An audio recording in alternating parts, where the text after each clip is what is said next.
Welcome to Carolina Sculpture Studio. My name's Clint Button and I'm a granite sculptor. Welcome to video number 195 of the Virtual Stone Carving Apprenticeship. I'm going to dive into starting to reduce some stone around on each side of her head in order to start developing, putting her head together where it needs to be, and whether I'm going to have to adjust a little bit to get the tip, because I want to see how her whole posture so she doesn't look trapped in the stone. I want her to look like she's very comfortable, that she's moving, she's not restrained at all.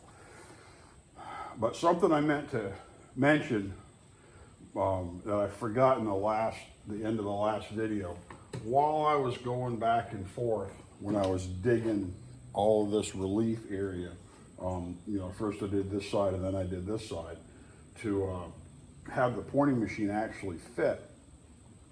At one point, my adjuster, my stop, came loose. The thumb wheel here, the screw loosened up.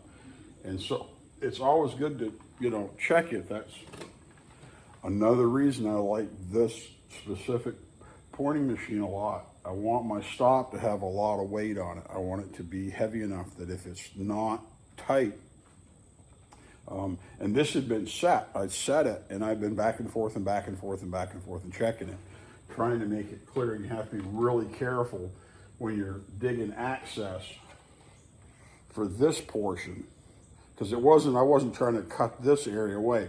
The stone was here, and so I had to notch the stone so this would fit. And while you're checking that, you have to be really careful because you bump this a lot. Now when you do the thumb wheel to tighten this little screw right here, you don't take a wrench and crank it tight, you just twist it tight. And if you bump it the right way, it can loosen up because you've only got just, a little bit of pressure on there. And so you have to watch that, because if you move it and your needle, doesn't stick, that's why I don't like the little lightweight stop that's on Dario's machine. And even on some of the new ones that I've seen, they're half the size of that. They're nowhere near as big. So, if I bought one of those, I'd probably use that little screw. I'd probably get a piece of brass and drill it out and take a file and make it fit, just so I had that nice heavy drop. Because if the stop doesn't have enough mass for it to fall easily with gravity, it'll hang up on that needle like it does on Dario's machine. and you'll move it and it may even snag and not move, drop on the needle. So just one more thing to watch, but you'll get in the habit and you'll know your equipment really well. And but get in the habit of paying attention. So now I'm going to work on pointing a little bit to clear up some areas beside her face. What I'm going to do is I'm going to literally set this pointing machine up to, let's see if it'll show. I'm going to set this pointing machine up so that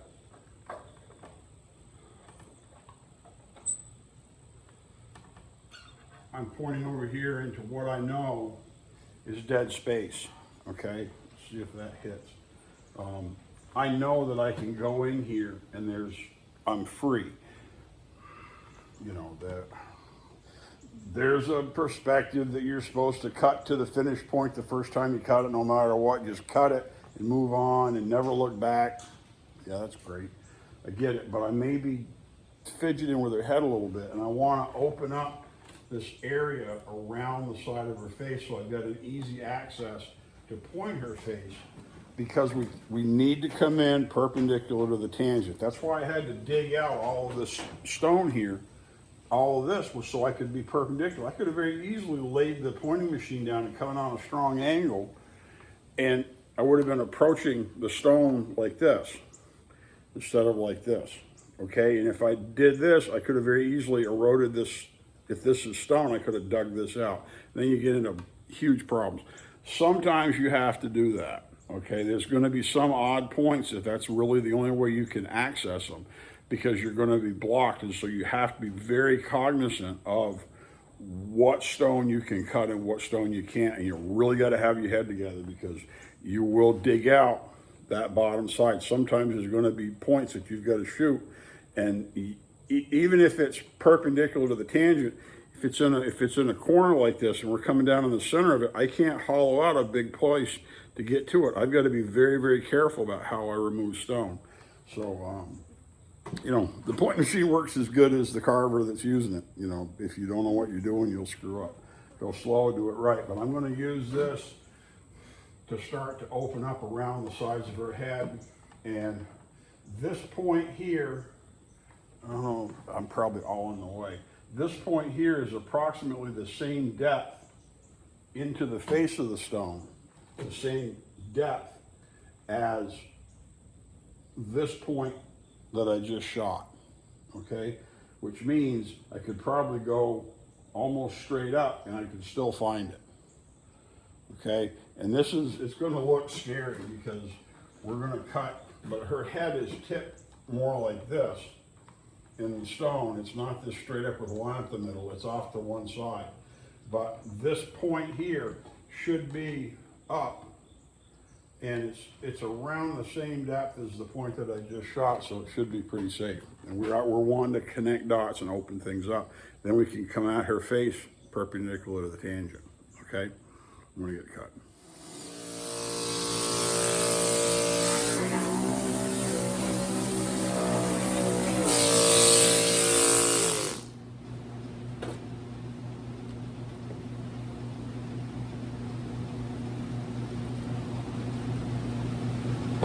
All right.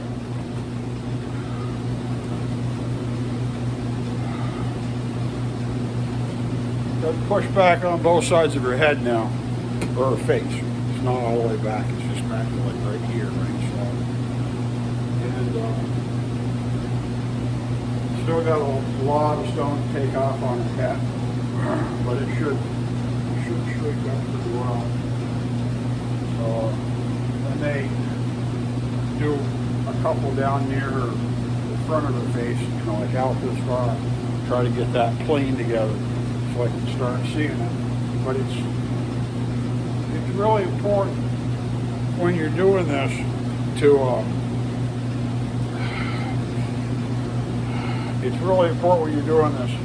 to start understanding where things are, and that's what the pointing does. If you, as a novice, just went and started cutting this and tried to put the head where you thought it should be and the face where you thought it should be, and you had anything else committed, it's hard to do, okay? It's a challenge to do when it's a small bas relief, like when it's, you know, just, it's a half length and it's this ball and the head's this big and you're trying to make it look right. I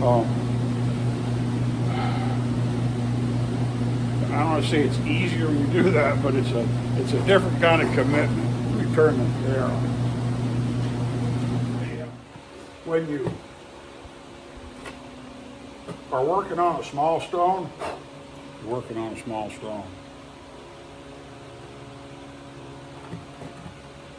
You've already got a lot of time committed into this one. And when you try to place things, you really got to know what you're doing. You can block it out and you can make it work. And once you've got some experience, it's not as hard. But when you're new, it's really challenging. And I'll be bold and say that's why so many people do abstract. They weren't planning to do an abstract. They were planning to do something very realistic in the beginning. And they get tutored by the stone. And now all of a sudden it's going to be interpretive, because now it looks like cross-eyed drunk monkey's had a stroke. And all of a sudden we've got to try to figure out a way to make it look like I meant to do that on purpose, okay? And this work doesn't allow that. You know, we sell something, we sell it, so. But she's coming together good. We're getting to that. I mean, we're already committed. I'm already committed on this with a lot of the stuff. But it's getting to the point now where it's going to be to the point of having to be really careful because the overall form is really good, and so I'm gonna have to start taking care of it. But I'll probably do a little bit to develop the front plane of the face, just the front like here. So I got an idea, and then if I want to move it one way or the other, I can also do that, and then I can get an idea if I cut a flat panel, with, even if I just put a point high and a point low, and I cut a flat line between that, a flat, make it flat, I can get a pretty good perspective if I stayed up the same distance, chin and forehead, as to how that head is tipped, or whether it's very vertical, or whether it's tipped forward, like the model is, where it's got just a little bit of tips. You just lean into it a little bit, and I like that. And I don't know that I get quite as much on here, so we'll see. But I gotta go up, check the video, and check the office, and we'll be back and work on this in a bit. Okay, before I crank everything on, I want to show you what I'm going to do.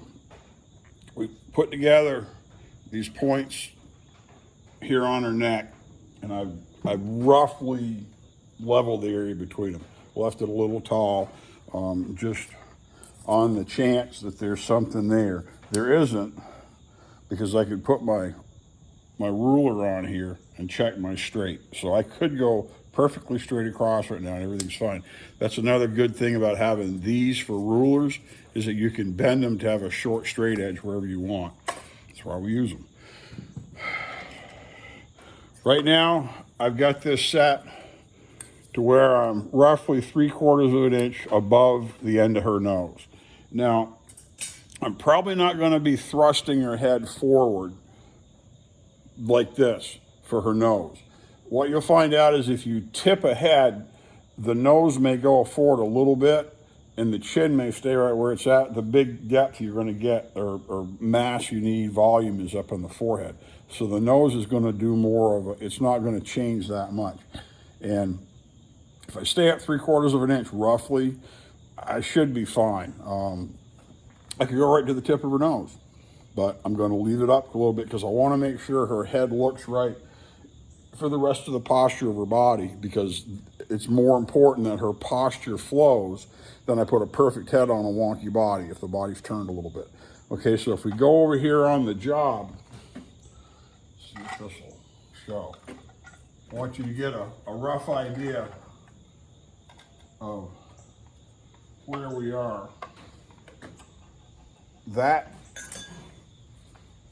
needle attached right there, I've got to go an inch, almost an inch and 3/4 deep, right there. Okay, this is when you start going, wow, that's really deep.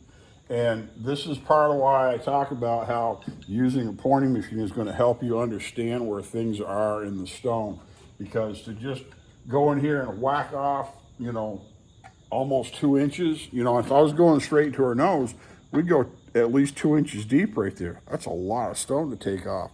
And when you're right there working on her face, you're going to go literally almost 2 inches deep right here. You better know where you're taking stone off, or you're going to wish you hadn't. But that's what I mean. We're going to push this back, and as we push this back and develop her head's going to both tip this way and probably tip a little bit this way, and we're going to gain length along the axis of her head as her head tips forward a little bit. And it's going to look a lot different than it was, because her chin is like clear up here, and it looks like if you took that much off, it really wouldn't work well. One of the things that is normally adjusted, I don't want to say after the head, but pretty much that's probably the best time to do it. Usually if you don't commit the shoulders, okay, early, to where you chop them off above the shoulder, you go right to the, like if there's a background on this, you go right to the back, you cut that right off. You can't move those shoulders up and down, and you can communicate a lot of different things in terms of a figure, the size of the head, based upon how the head is tilted forward or side to side, and where the shoulders are. Male shoulders are usually really square, and female shoulders are more rounded. They're not big and square typically. That's just the way you compose them. But you also end up with the muscles that go from your shoulder up to your neck, the ones that come back here to support your head. And depending on how you cut the shoulders, you can you can play with it in order to make things match better. And so if you leave the tops of the shoulders a little tall until you get the head really right, then you can put the shoulders where they need to be and work the neck where it needs to be. And all of it develops sort of as a unit. And we really want this because as we shrink her shoulders and thin her up by making this volume here into drapery where we got all these concave, all these depths, because these points are on the high points. And so these points are going to be the high points, and everything between them is supposed to be the low points down below.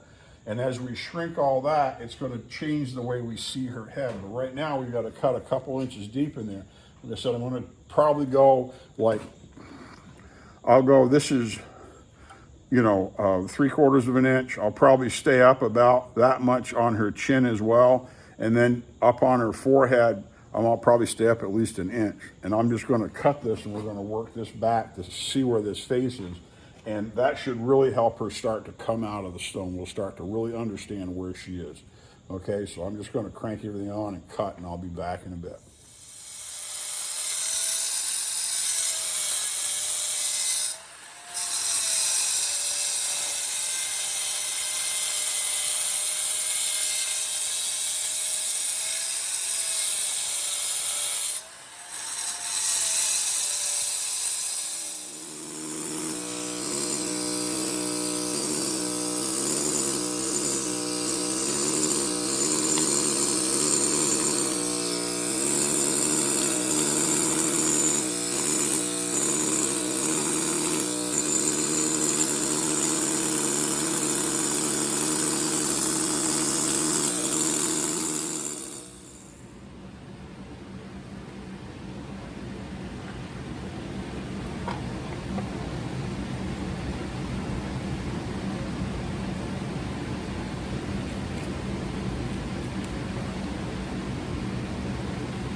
All right, that's great.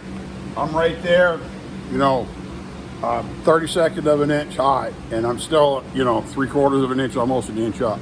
So her nose is an inch behind right there. So I can clean this all off and make this pretty flat, and then I'll be really close to where I can do the same thing with her chin, and then I'll carry these lines up and get it close to up here on her forehead, leave it out, you know, an inch or so, and it'll be back, because you know, if her head's tipped, this is pretty straight.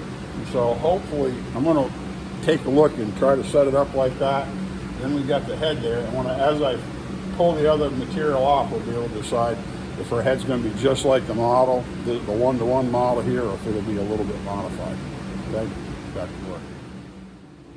As I'm pushing this off, like with a 9-point, around these edges, this is when you got to understand the grain on your stone and how it breaks. This is head right here. This is end grain. Breaks really easy, like this, where it'll fracture that edge and that whole big piece will just come right off. So while I'm doing this work,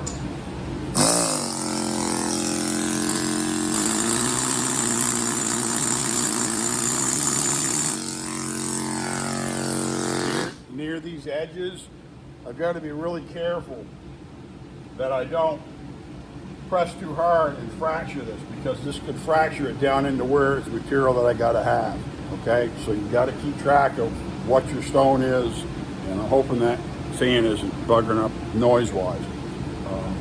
You got to keep track of where your stone is, because this stuff on the edges will fracture that way really, really easy. Okay, and that could really be a problem later.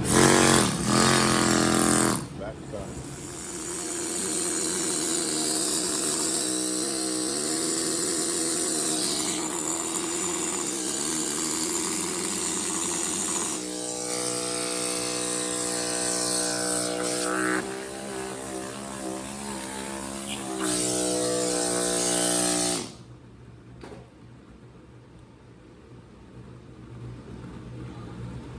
All right. I've got 1, 2, 3, forehead, nose, chin. These are all, this is about an inch up, this is 3/4 fat, and this is 3/4 fat. So I still got to go back even more than that for the face. But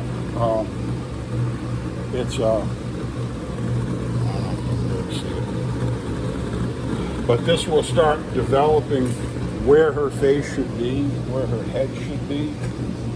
And I'll open this up. I'm going to leave a little bit here. Now if I measure from this point to the top, it's like exactly the top of her hair. We use the whole stone, which is just cool. Now, if I wanted to do something with this hair, with the head, like if I wanted to tip it, and I wanted to accurately point it from the model, you can move your points if you want to.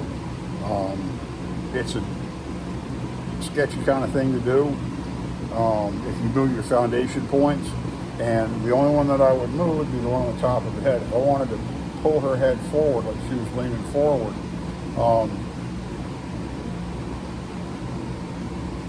remember, if we move the point back, if we move the point back, it'll, or forward, or right or left, or whatever, but front, right on this straight line, we should be good. But if we move the point forward, it will sink her. And if we put the point back, it will bring her closer. Okay, so we can go along the same line. And say I wanted to bring her head, or tip her head forward. The problem you get in doing that when you start manipulating stuff like that is you're apt to make it look really false, because her upper body will have this kind of a weird crane neck forward instead of her head just tilted. It's easier to get it really close and then carve it direct and manipulate the head, the face the way you want it to be. If you want to just tip the head, tip the head. You can't just tip the head on that model. You're going to make the whole model tip forward. And you'll see statues like that occasionally, and they look like they're trying to see something. I don't know and whether it's because they move the points on the model, or whether it's just the way they carved it. You know, a lot of people don't do all this work; they just carve it. But she's supposed to look comfortable in repose, serene, not like she's got a stiff neck and she's flexing here at her upper torso because she can't move her body. We really want to avoid that. We want to make her look like she's relaxed. Okay? So, I want to add a little bit of video from back here to try to give some perspective. It's a bummer. I don't want to turn the camera the wrong way and then to get the full length, and then it'd be all wonky for y'all. She still looks pretty thick. She's pretty muscly. But as we thin this hand up, you know, we're going to lose a lot off this hand. We thin that up, and we thin up her chest, so she doesn't have her big full chest, and she's got nice drapery. And then we tighten this in. As we reduce this, see, we've got a 1/4 inch at least here. We can drop this in, go in here a 1/4 inch to 1/2 inch, and then go in here the better part of 1 inch, because this is going to bind this drapery here. That's going to bring all this forward and get rid of this flatness that's here, because we're going to have like 1 inch of depth down here at least. We'll have good depth, and I like to have the drapery kind of deflect off of the different elements. And so, and then her head, let's see if we can get up here. You know, right now, this point for her nose, if I drop a vertical, where's my ruler? If I drop a vertical, it's almost out to the tip of her hand. And you can see on this one that her hand, or at least her wrist, is far out. So we've got quite a ways to go. And this is still, according to the model, this is still fat. We still got to go in almost 1 inch, you know, 3/4 of an inch on this. So that's going to put her, so her face isn't leaning out over her hand like she's trying to have a weird neck about something. And then we can shrink her head as we need to make it fit the rest of the model, so she looks really balanced. Okay, because she's going to be 5'7". You know, she's not a little skinny itty bitty angel. So, but it's coming pretty good. And like I said, it's the only thing it's going to do is get skinnier. If it was skinny right now, we'd be in trouble. Okay, so but as we open her head up and push away in the back, she also looks like she's buried in the stone, like she's stuck. But we got to remember, we're going to go back 2 more inches on the top, because the top is only 8 inches deep up here. And so this 2 inches that we're going to lose here, we're going to pick up in the back, and it's going to be open. And this will be cut away behind her head, so she'll look like she's not trapped in the stone. All right. Back to work. All right, looks like that's going to be an okay video. So we'll go ahead and wrap this up. My name's Clint Button. I'm a granite sculptor here at Carolina Sculptor Studio with the Virtual Stone Carving Apprenticeship. Thanks for coming in.